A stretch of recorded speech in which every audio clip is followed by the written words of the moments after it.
আমার জন্মের পর থেকেই শুনতেছি এখান থেকে ব্রিজ হচ্ছে কিন্তু হয়ে যাচ্ছে কেন হচ্ছে না।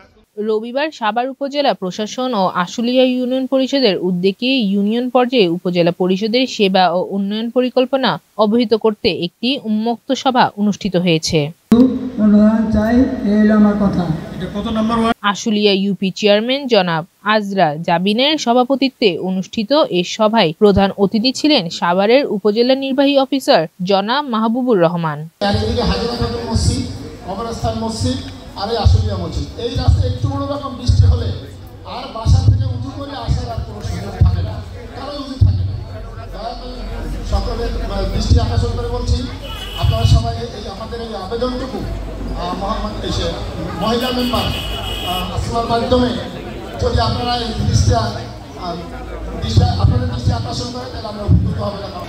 আমার জন্মের পর থেকেই শুনতেছি এখান থেকে ব্রিজ হচ্ছে কিন্তু হয়ে যাচ্ছে কেন হচ্ছে না। এর জন্য আপনার কাছে একটু বিশেষ অনুরোধ জানাচ্ছি যে কিভাবে আমার এই ব্রিজটা অগ্রগতি হয় এটা জানার জন্য। ইউএনও মাহবুবুর রহমান জানান, উপজেলা পরিষদের দেওয়া সুযোগ সুবিধা সম্পর্কে নাগরিকদের অবহিত করতে এবং তাদের সমস্যা জানতে এই সভার আয়োজন। সবাই জনপ্রতিনিধি সহ নাগরিকেরা তাদের এলাকার বিভিন্ন সমস্যার কথা তুলে ধরেন। গুরুত্ব বিবেচনা করে এইসব সমস্যা সমাধানের চেষ্টা করা হবে। আমাদের যে চলমান কর্মসূচি আপনারা জানেন যে আমরা সাভার উপজেলার 12টি ইউনিয়নে যাচ্ছি।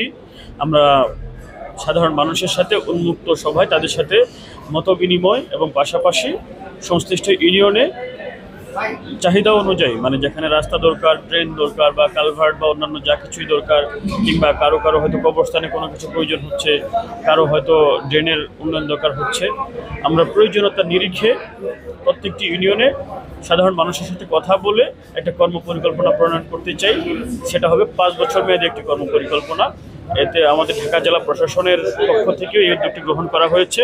পাশাপাশি আমরা উপজেলা প্রশাসন থেকেও আমার সাভার উপজেলার 12টি ইউনিয়নে আমরা যাচ্ছি সাধারণ মানুষের সাথে কথা বলে তাদের চাহিদার নিরিখে আমাদের কর্মপরিকল্পনা প্রণয়ন করাই মূলত আমাদের প্রকৃত লক্ষ্য। নির্বাহী কর্মকর্তা আরও জানান, শুধু আশুলিয়া নয়, পর্যায়ক্রমে সাভারের প্রতিটি ইউনিয়ন পরিষদে এমন উন্মুক্ত সভার আয়োজন করা হবে যাতে সব নাগরিক তাদের সমস্যার কথা জানতে পারেন। অনুষ্ঠানে এলাকার গণ্যমান্য ব্যক্তিবর্গ উপস্থিত ছিলেন।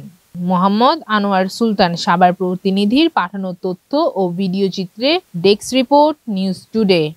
5 বছর পর্যন্ত আশুলিয়াতে যা যা প্রয়োজন মনে করেন আপনারা সেটা আমাদের